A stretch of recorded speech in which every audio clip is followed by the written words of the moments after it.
and I will turn the time over to Rosa. Take it away. Great. Hi, everyone. I'm so excited that all of you are here and joining me today. If you don't know me, my name is Rosa Nozari. On Instagram, I go by Yellow Rosa. And I have some of my art here. So I'm an artist. A lot of my work is on Instagram. I do things like this, which is really affirmation-based artwork. I don't know if you can see it in this lighting, but a lot of my work centers affirmations and is really about how do we create a space where we can feel affirmed, where we can feel really kind and compassionate towards ourselves. And so today is really about creating a space where we can affirm ourselves, each other, where we can have a space to play and be creative.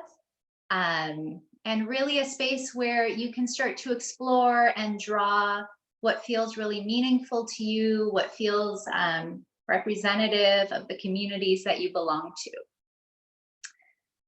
So for today, we're really going to be focusing on drawing communities that are diverse and really represent where and what communities you belong to.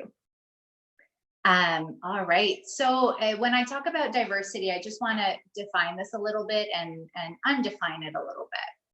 I'm speaking to really diversity broadly. So in terms of race, in terms of body size and body shape, in terms of sexuality, in terms of age, in terms of ability. It's really whoever you want to represent today, I want you to lean into that. There's no definition that I'm offering and no community that I'm specifying. And please feel free to ask any questions as well in the message box in the chat.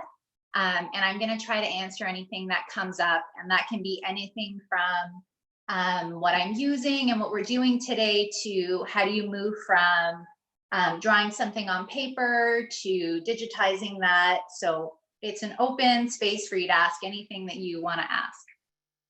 All right. So if we can start, it'd be great to move to the other camera. Thanks so much. Okay, so I have my setup here. I'm normally not this organized. So if this is not how you organize things, don't worry about that. If you're organized, great. If you're a little bit messier like me generally, that's totally okay too. This is creative process. So for today, I want to let you know that the project that we're going to be ending with is going to be this one here. And so I've created this sort of a poster of sorts. And on the side here, it says, invest in your joy. And what I want you to be free to do is to draw what feels meaningful for you. And so I've drawn these people here, but I want you to feel free to draw whoever you'd like to, if that's family members, if that's chosen family, lean into that. I'm not here to define, this is your space to play. All right. So as we get started, what I'm going to have us do is we're going to play around with some faces. We're going to play around with how do we lean into different ways of drawing faces and really explore how you want to be creative today. So as a starting place, I'm going to have you draw 6 face shapes. So I'll kind of start by showing you what I mean. I tend to draw more circular faces. That's where I lean. So I'll draw a circular face here. I might draw something kind of like this. I might draw something that's longer here. Let's do a little bit more. So wherever you want on your page, go ahead and draw some faces.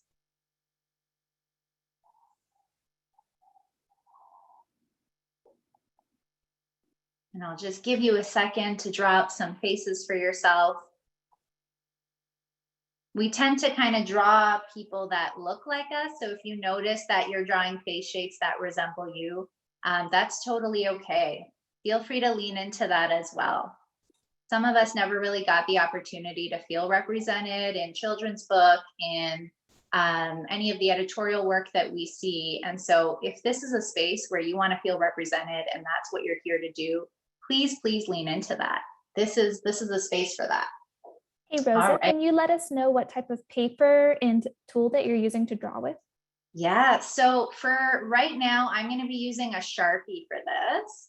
But I want you to know I have other things as well that are totally usable for this.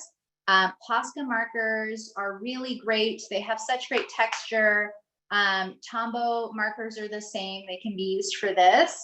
I'm using black ink because it's my preference. And the sort of sketchbook that I'm using is the Strathmore mixed media.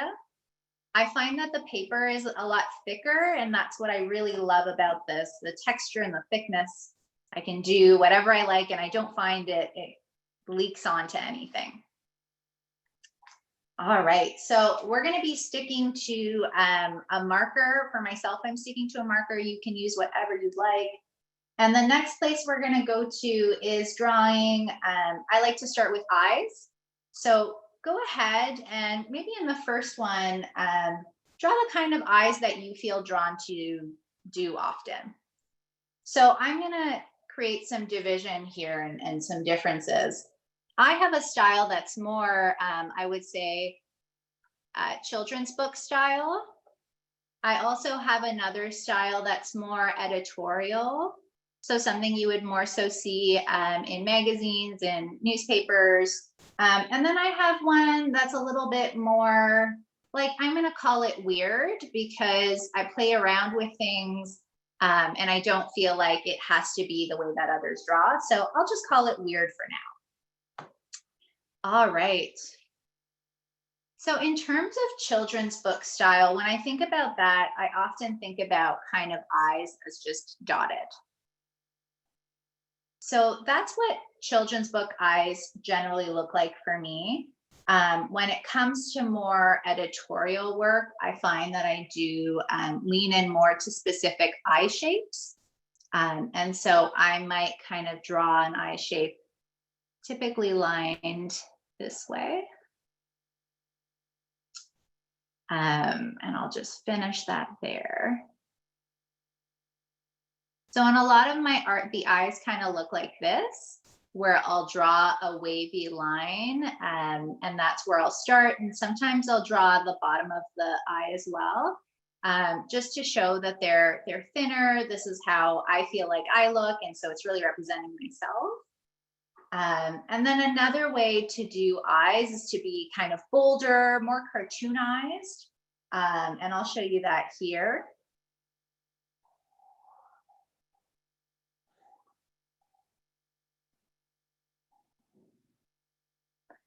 So maybe in this moment, I want you to think about what are different ways in which you might draw according to your style. And so you might want to divide things up the way that I do it.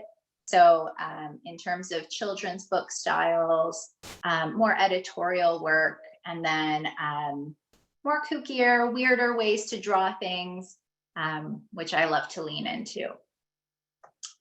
I'm going to go ahead and fill in some of these other faces with other kinds of eyes that I might draw. And I invite you to do the same.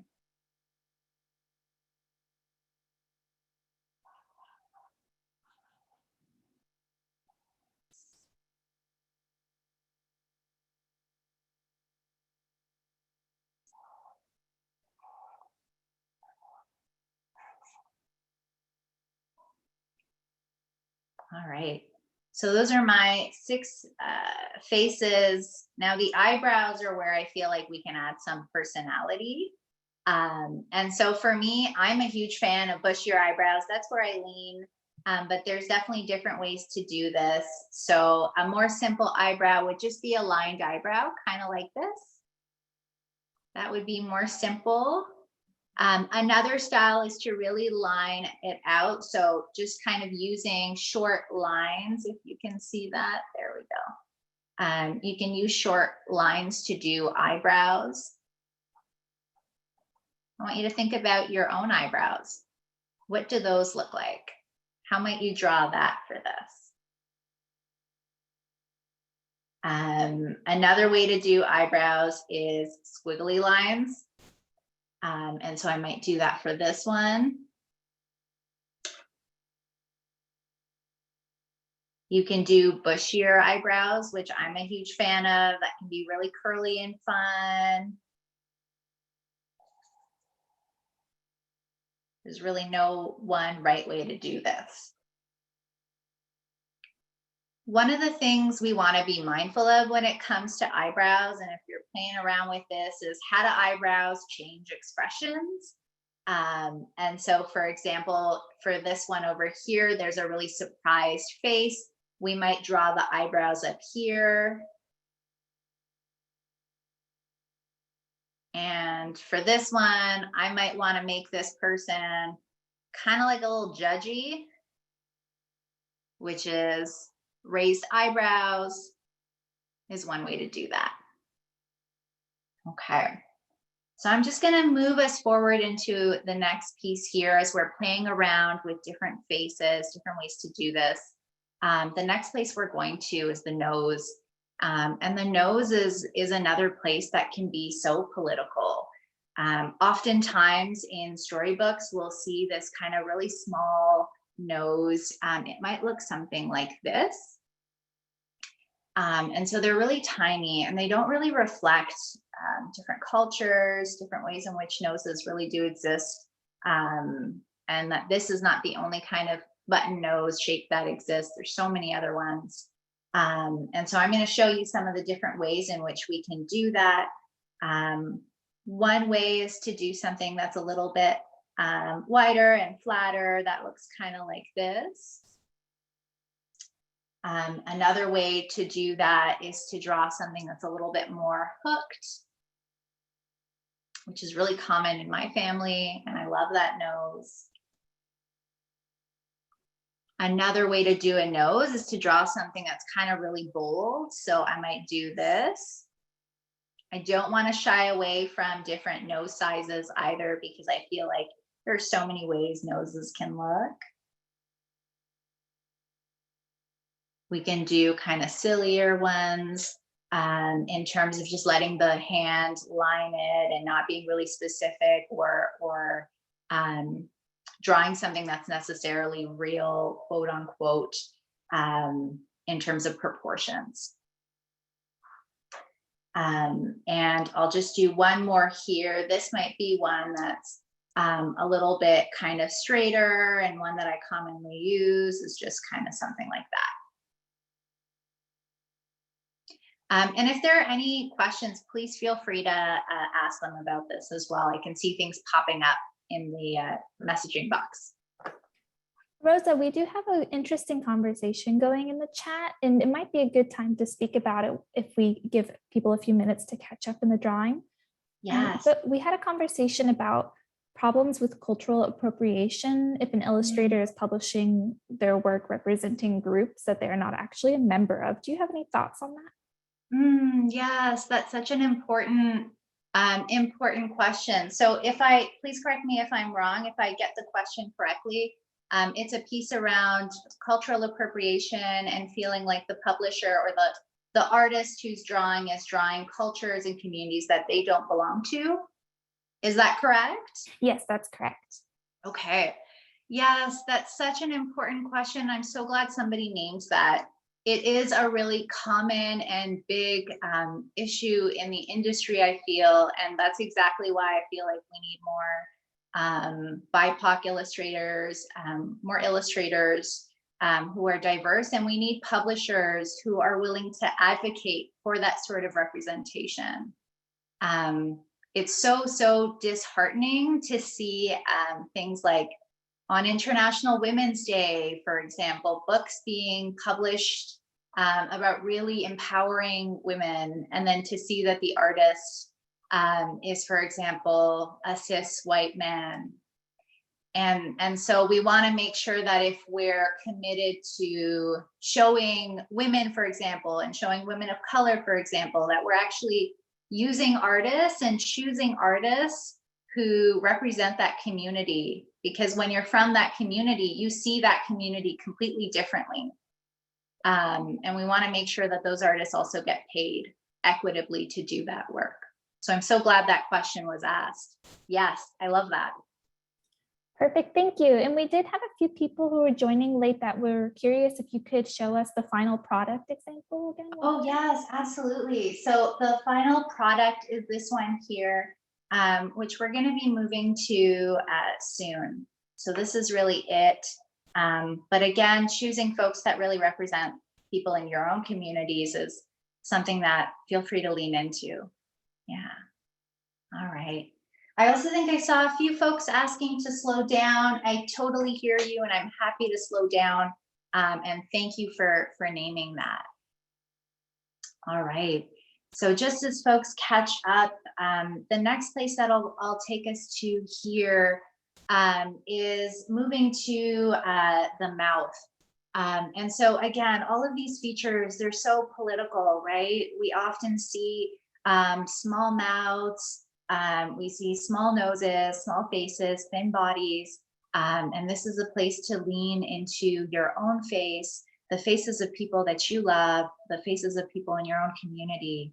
And there are different ways to do lips for me. Sometimes I opt to do something really simple. Like for example, you can just, this is a simple children's book one, right? So that's just a basic line. The other places where I tend to move towards for my own Instagram, for example, is to draw something that feels more real to me. So here's one example. I'll try to be clear on this. So this is one way to do it with the lips being more defined, and I might draw a line through just to show more expression with those lips. I might do something that's more of a circular lip. So I'll use a circle, and then I'll give it expression with a line. And again, the line ones can kind of look like this.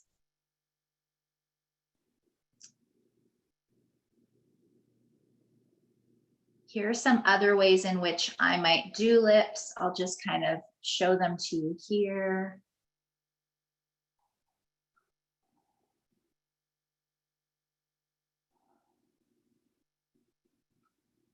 All right. So the ways in which I typically lean into is to draw my lips like this or with the circles. And that's because I can play around with the size and the shape of those two a lot more.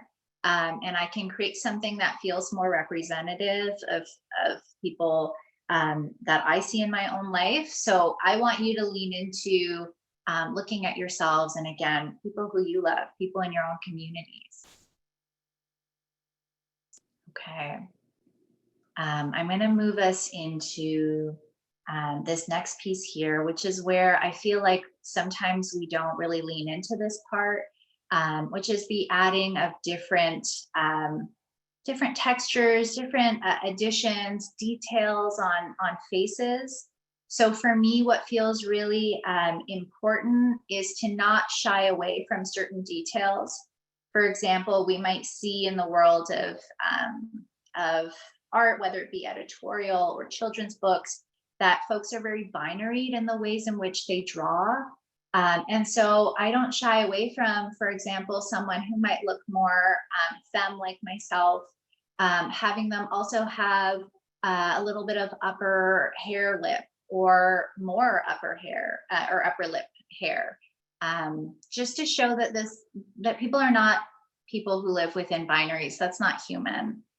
Some of us have hair on our faces, some of us don't, varied degrees of hair. Some of us have, for example, freckles in different ways. So I might draw different freckles on folks as well. I don't shy away from that. Other ways in which to do that is to give some definition underneath the eyes as well.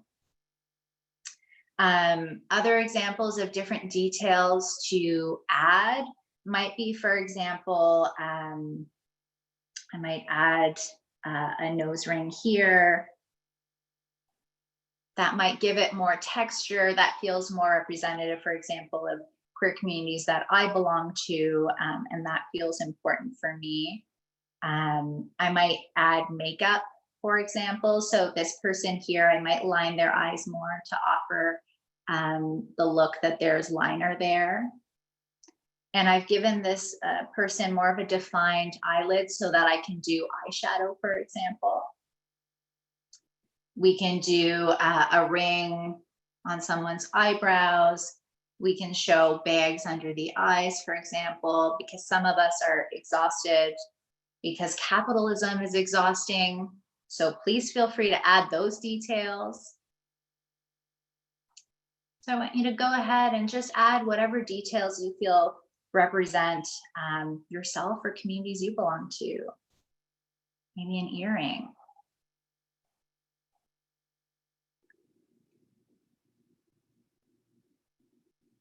All right. I might add some more here. I'm always adding things, so I feel like whenever I feel like I'm done, I think of something else and I'll add something else. So please feel free to do that. I always think things are finished and they're not, and that's okay. All right. So I'm just moving us into this last piece before we go into the final project. And this last piece is hair. Hair can be so political as well. And so this is a place where I want you to get creative with what hair goes with which person on your page, what's representative of you, what's representative of your communities.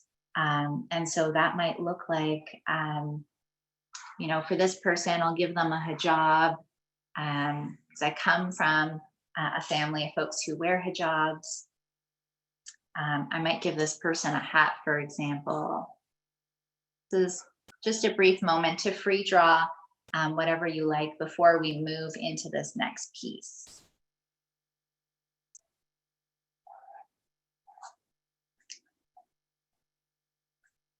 I sometimes like to do the buzz sides because I feel like that's something I see in queer community a lot and I love it. And then some curls. I'm pretty messy with my drawing, and I encourage folks to feel okay with that as well. It doesn't have to be perfect.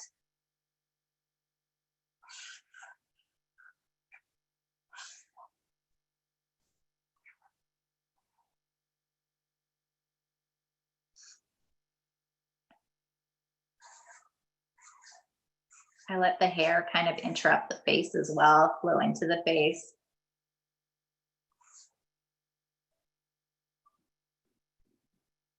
This is not the kind of hair that I necessarily thought I wanted for this person, but here we are. Sometimes we start to draw something, we don't know where it's going to go, and that's okay as well.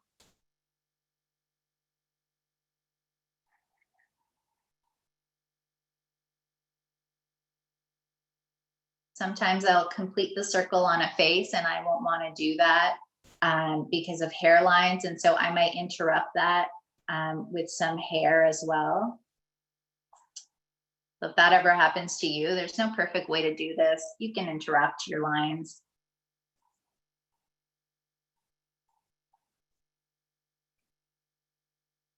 All right. So this is just kind of our warm up. I saw some questions. This is our warm up of just being a little bit free with how we draw faces and allowing ourselves to just explore with faces. There's so much more that I would say on this topic, but we're limited to kind of 1 hour, and I want to make sure we get to the second part. Feel free to take this back with you and continue with drawing faces and exploring, seeing which artists draw in ways that you really like. As well, because that can be such a gift to see how others are drawing and to see how you draw as well. Any questions before we move on from this? I'm not seeing any questions that you haven't already answered. I think people are excited to get on to the final project. Let's do it. Okay, so we're going to move on to the final project right now. I'm going to flip my sheet here. Okay. All right, so I'm going to bring back this image as well because I do want you to see what it looks like. This is what the final would look like. And so in the side here, it says invest in your joy. A lot of the work that I do has a central affirmation. And so while I'm using this one today, if that one doesn't resonate for you, you can feel free to put something different down. This is your play space and your creative space. And so the first thing that I'm going to do is walk us through my staged approach to how I draw things. And so I'm going to move this aside, but if you need to see it again, please feel free to let me know.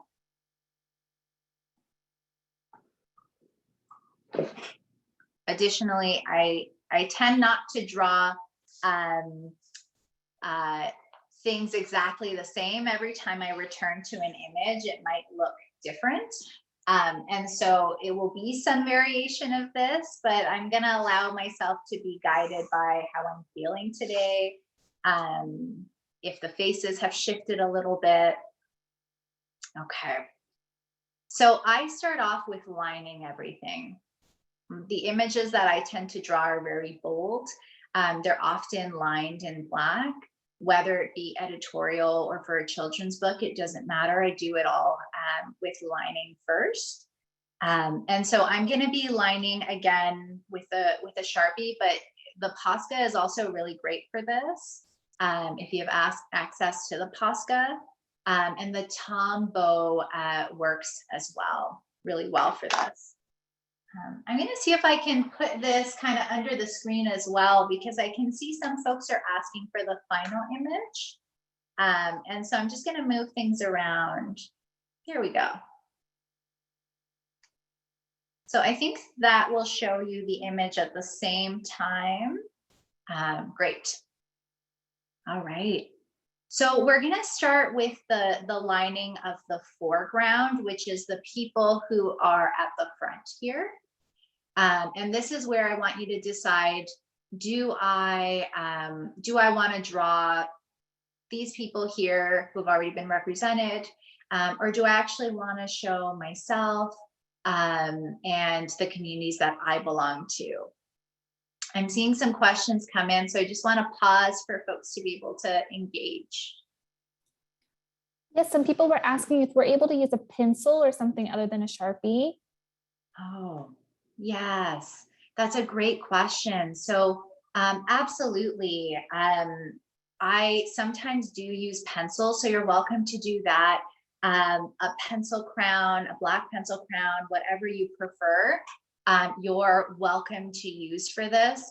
I just tend to use a Sharpie because I always have one on hand. I have like 100 Sharpies. So please use whatever is really accessible to you.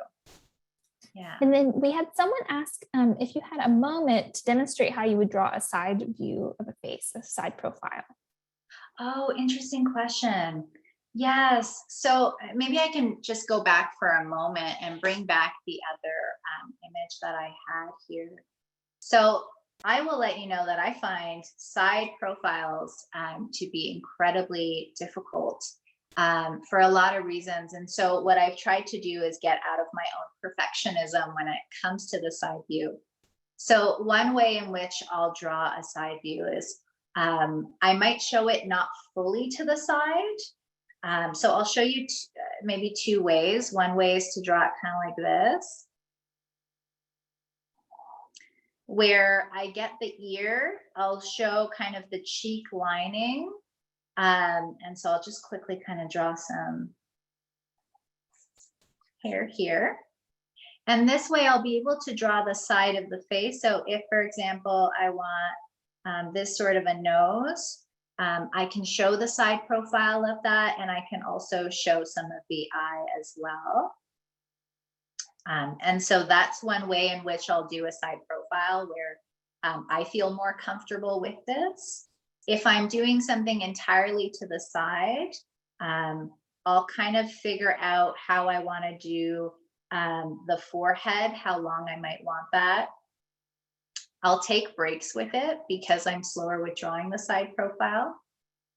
This is where I'll decide on the nose, which is a pretty significant part. Again, taking a break, deciding how much space do I want between the, just underneath the nose and the mouth. And then with the mouth, I tend to do the same one or a similar one the same time.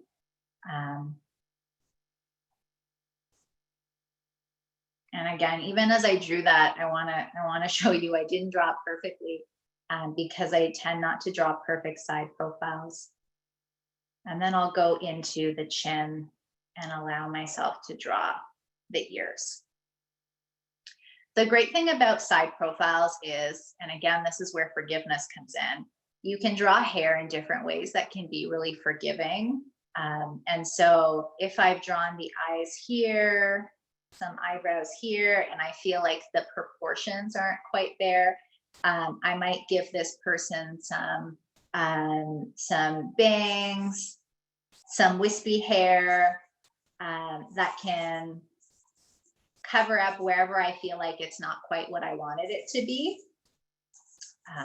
So I play a lot with compassion and forgiveness in my drawing. It's not always going to be perfect, and that's okay.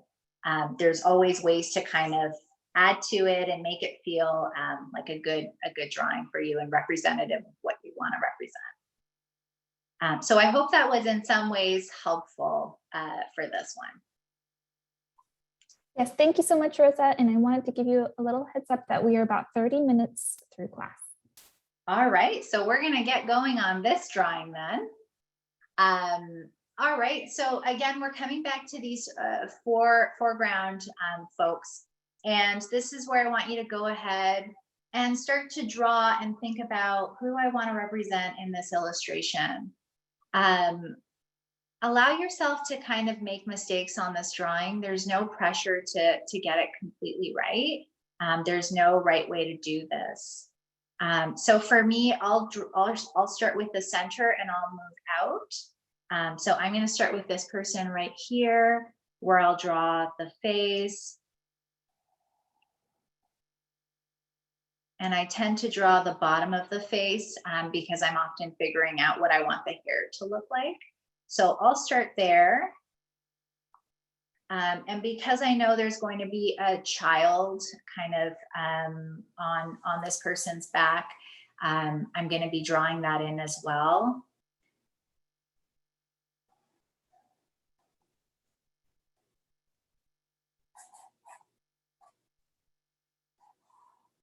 You might notice I'm drawing fairly quickly.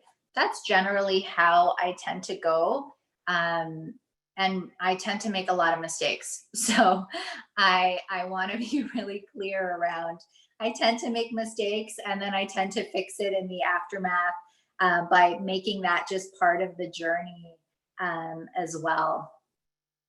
So if it feels like you're moving really fast, that's the approach that I tend to take. You can slow down if that feels better.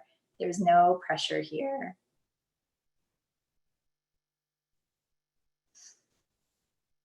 All right.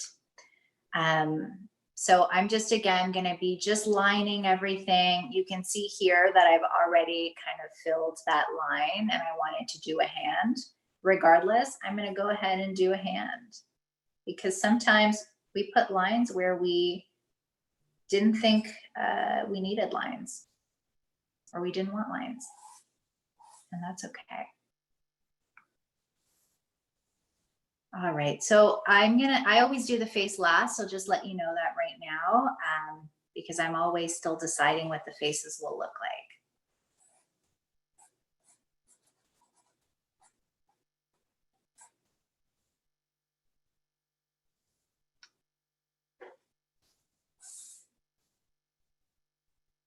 All right. What I tried to do for this one here is kind of fill up the space quite a bit. For me, part of my style is really around filling up spaces. I draw a lot of BIPOC folks, and I love seeing BIPOC folks take up space. And so I do that with my art as well. So part of what you want to consider as well is how do I weave the message, my values, my politics into the art that I'm creating? And that's one way in which I do it. I have my BIPOC characters take up space with their joy or whatever their emotions might be in the drawing. All right.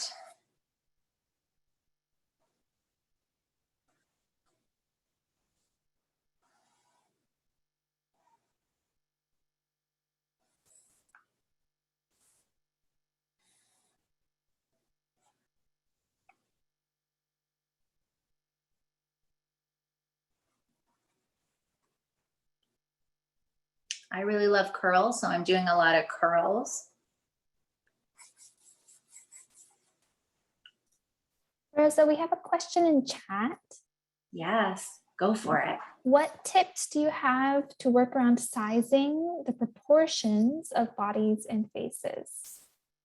Oh, that's a good question.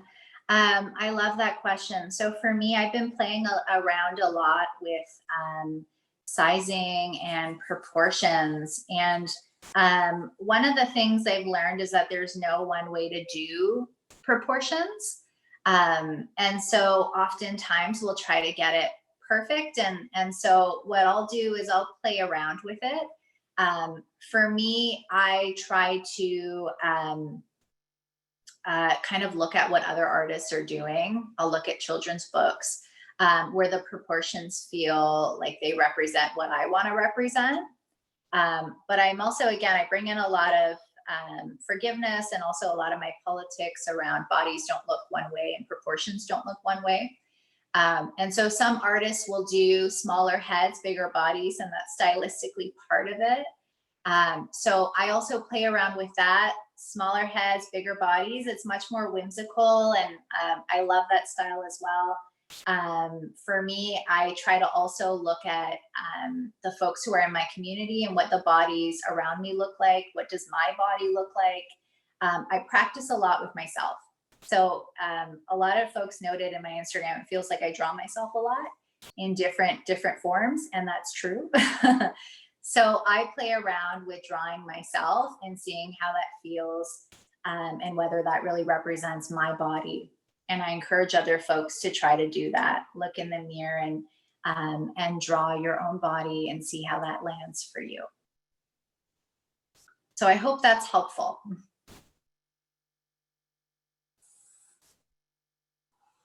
And if there's any other questions where that feel more specific or feels like I didn't quite answer your question, please let me know. And I'm happy to go back to questions.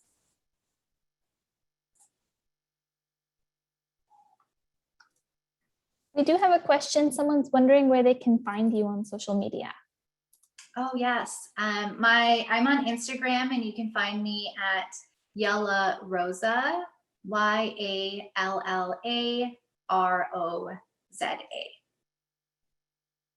And that's my my Instagram.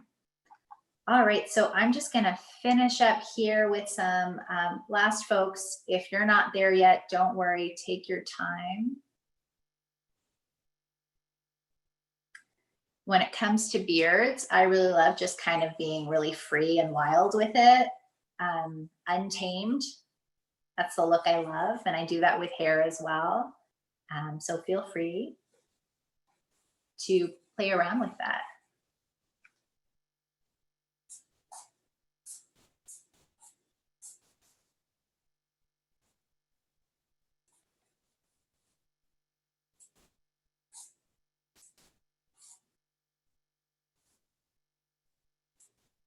And in terms of the proportion question, I also don't always get it exactly the way that I want to. For example, here's one place in which the arm isn't quite as long as I want to. And so if I was using pencil, I could easily erase that and try again until it feels right. But I'm using marker, and so I'm just gonna keep on moving and forgive myself for that.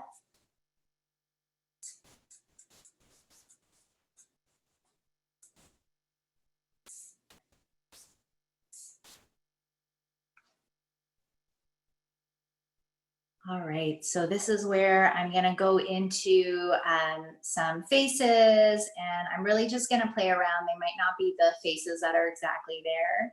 I'm just gonna play around with what feels good right now and feels good in terms of timing. I love glasses, so I tend to do a lot of glasses.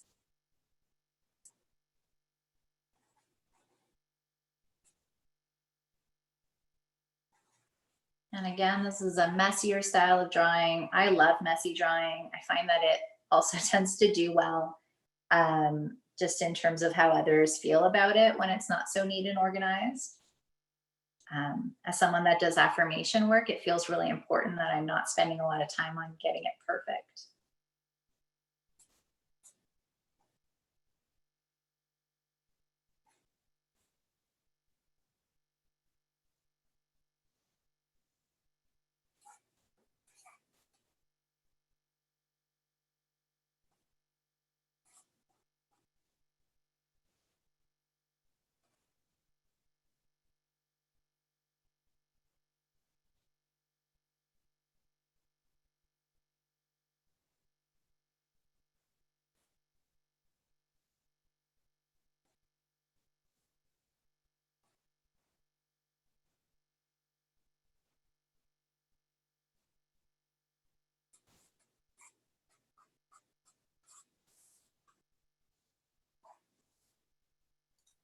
Rosa, we have another question from chat. Sure. Yes. Isaac would like to know, what do you do when you run out of ideas to draw? Oh, I take a break. When I run out of ideas and when I am able to do that sort of a break for a moment, that tells me that maybe I'm not getting a lot of inspiration right now in my life. And so I take a little bit of a break to go out into the world to experience life again. And that's how I get my inspiration again. A lot of the ways in which I get ideas is through conversation, connection with others, self-reflection. And so one way in which I find I get more ideas, something that's really generative for me is writing, journaling, thinking, just spending time with myself and thinking about what's happening inside of me right now. How do I feel? What are the words I need to gift myself right now? And then I use that to go into creating something. So if it's helpful for you, journaling might be a really generative way in which to think of some new ideas, just spending some time with you. Yeah, great question. That was good. I'm going to move into the background of this, which for me is to do, the concept was a sort of campaign in the background, like an advertising in the background. And so these are images that maybe you might walk by on a wall, at a bus stop, in a mall. And I wanted to show really joyful faces. And so for me, that's what I tried to focus on. Again, I'm doing some fast drawing, just letting my lining land where it will land, not focusing too much on getting it perfect. And for happy eyes, I tend to just draw these little kind of half circles.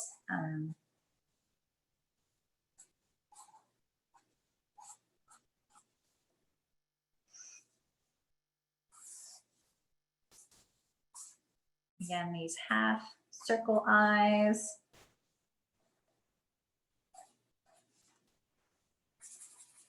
These fun squiggly brows that I love so much.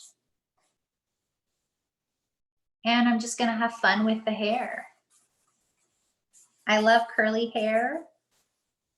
So I'm just gonna have some fun here and do some tighter curls.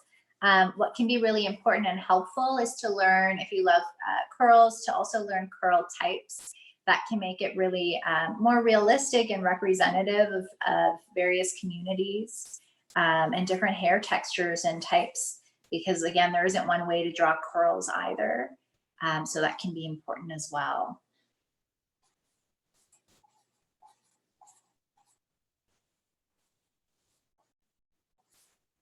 All right. So now that we've got our outline, this is where we can go into the text as well.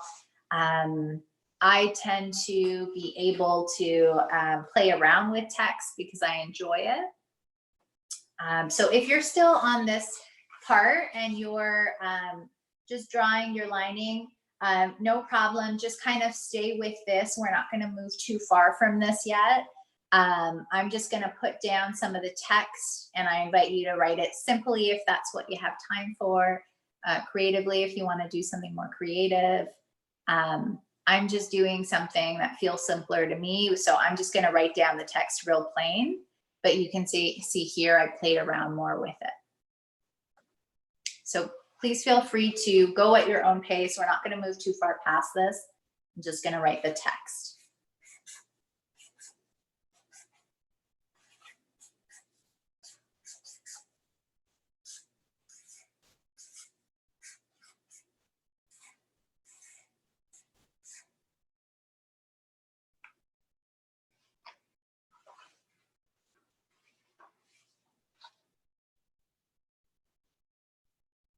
All right.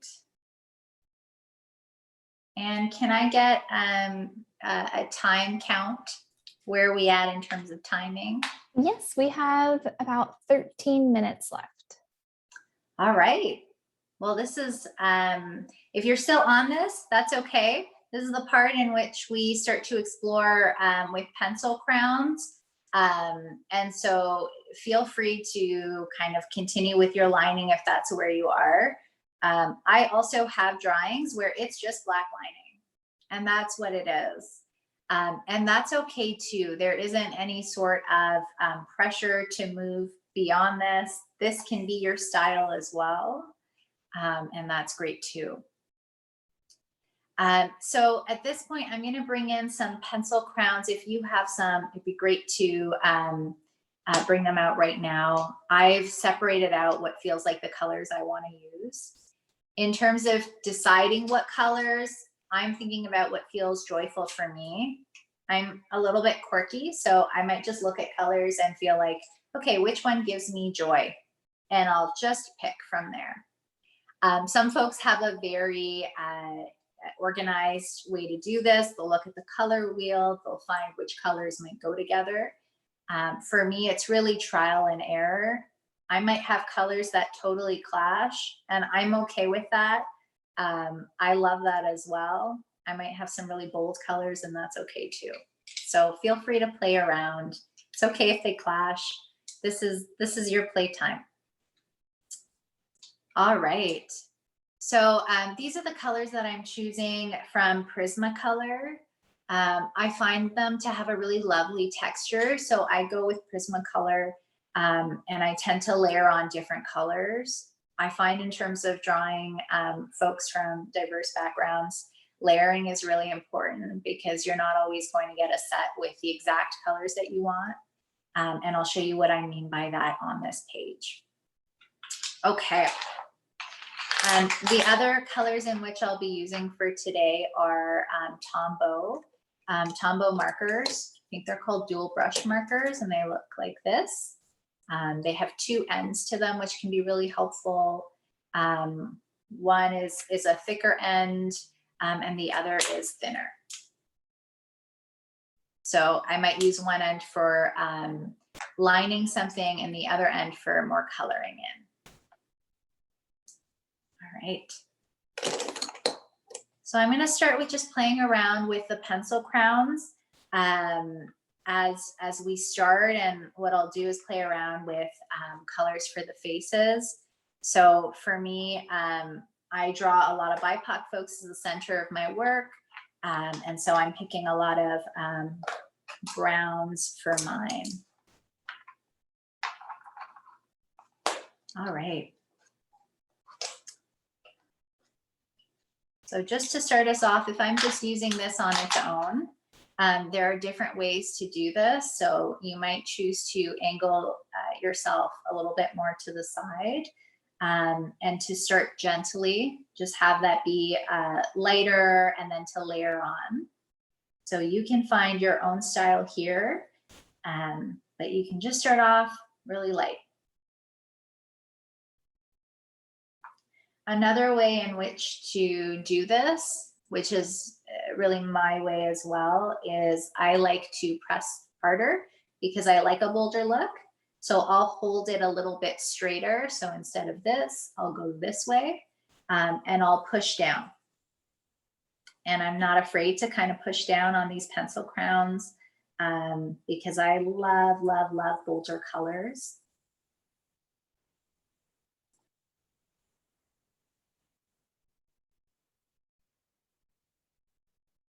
So you can see the difference when it's a bolder look.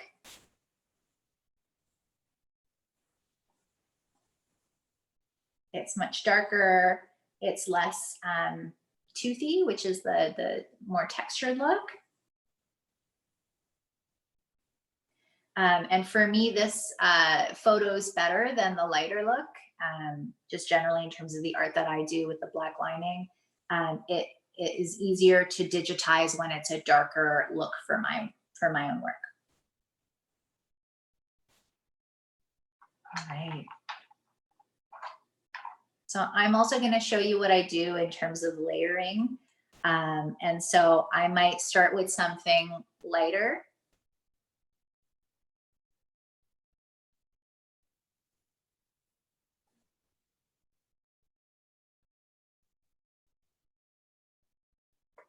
And then I'll go over that color with another color. And so it has an effect of really mixing the colors a little bit more to give me a different color. And this is where you can be really explorative and explore what feels good for you, what kind of skin tone you're trying to get to. These won't just blend as easily as watercolor would, but they do have a little bit of give in terms of blendability. I might go back and do this again. The texture will also change with the Prismacolor as you layer on. The texture becomes less toothy and more waxy. So just be aware of that as well. I find that it looks really lovely if you want to digitize that when it's a waxier texture. So this is a color that's not in the Prismacolor box, but it's a color that you can create when you layer on top of one another. All right. So if there are any questions, please let me know as we move through these colors. I'm just going to continue picking colors and being a little bit bold and pressing harder with these ones. Yes, we did have a couple of questions. Sure. Miriam is wondering, how do you color inside the eyeglasses for that skin tone? Yes. So for me, it can be different things. I might just go right into them and I'll kind of show you here. I might go right inside and just do the same thing. What tends to happen with this is that the Sharpie will get lighter because you're going on top. So you might have to reline and that's okay. I'll just kind of might decide to go a little bit lighter. So for example, this is another look that can happen. So to do a lighter look so that the eyes are more visible in the drawing, that's two ways to do that. We also had a few other questions. Perfect, yes. Kara is wondering if you ever use solvents or anything to smooth out the toothiness of your colored pencils. One of the things that I've found really helpful, and this is something that's at Michael's, is some of these you can use with water, just water. literally just water, and you can play around with them. And there are certain pencil crowns that you can do this with that will be a lot less toothier. And so I feel like I might actually have this here somewhere. Yes. I actually can't remember the name of this, but it is available at Michael's. And so I'll just bring it underneath. It's kind of like a paintbrush, and you can put water here, and you can play around with using that with the pencil crowns, and that will give you a less toothier look. If we had more time, I would show you that, but I find that it really smooths that out if you're looking for something like that. You can do that somewhat with this. I believe you can also do that with the Faber-Castell as well, if that's what you're using. So there are different ways to do this, but this one I find helpful.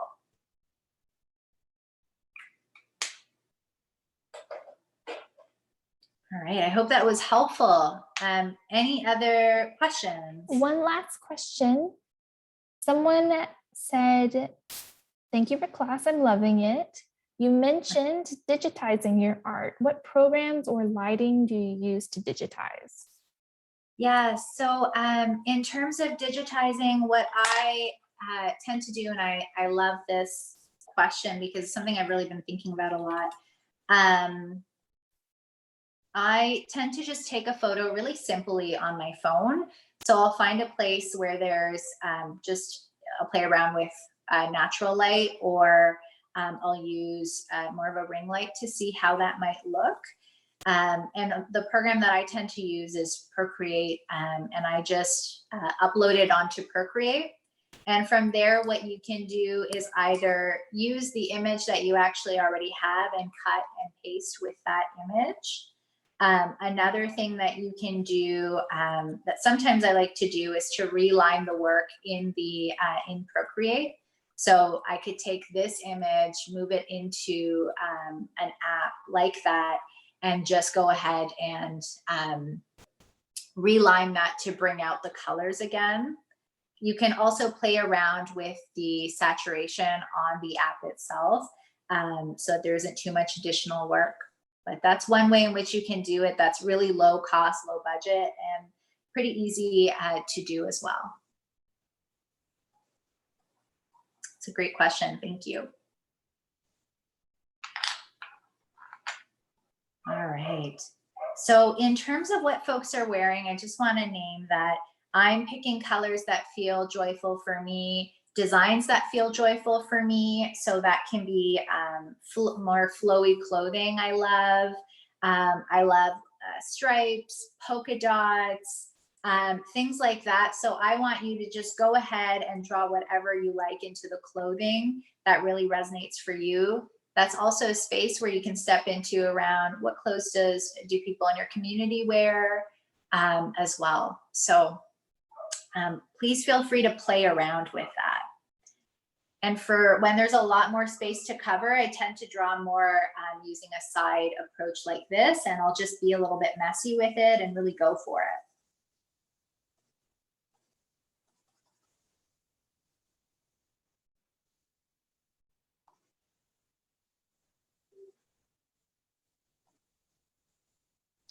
I don't mind too much if it's not within the lines, because I can go over it with other colors.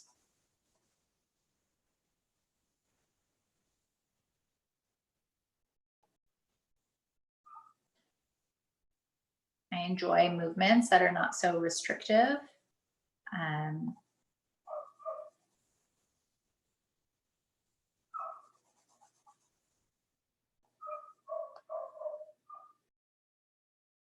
All right. And can I get a time check as well? We are on the hour. All right. I want to remind everyone this class is being recorded and it will be available tomorrow on the Michael's Stores YouTube channel. We still have a few minutes. We don't have to hang up immediately. So you can go ahead and wrap up, Rosa. Perfect. Okay, so just to wrap up, I'm just going to show you one more thing. With these Tombow markers, they're really lovely and quick to use. And so I really, really recommend these markers. They have really, really bold coloring. And this is just one example of how bold it can be. Again, giving myself space not to really just stay within the lines. A lot of my art doesn't stay within the lines on purpose.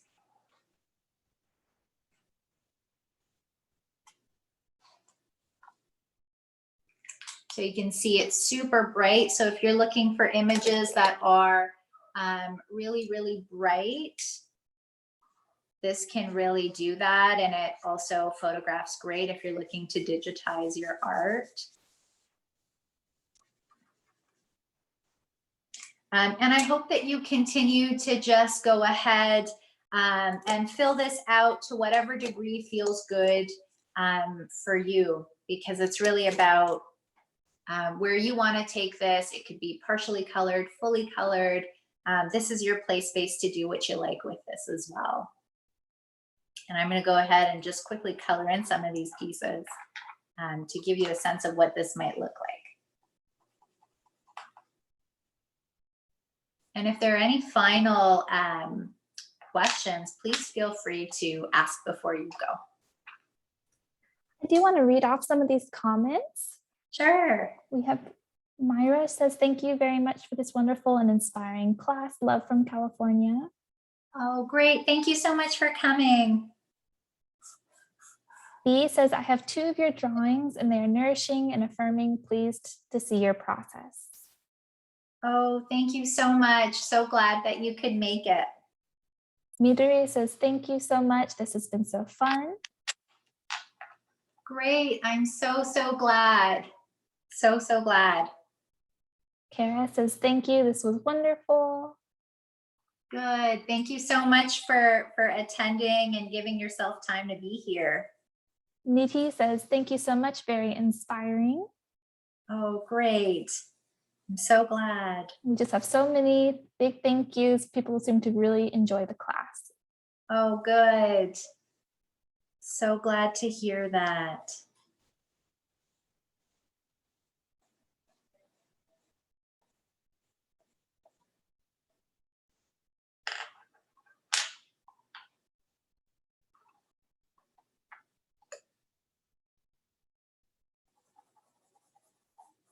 Great. Thank you, everyone. All right, so as we're coming to an end, we didn't get to fully color this in, but I so hope that you get the chance to keep going, keep exploring what feels good for you. Even how you hold a pencil crown is completely individual. So thank you so much, and I hope to see you all soon. I hope that you got something out of it, and goodbye for now.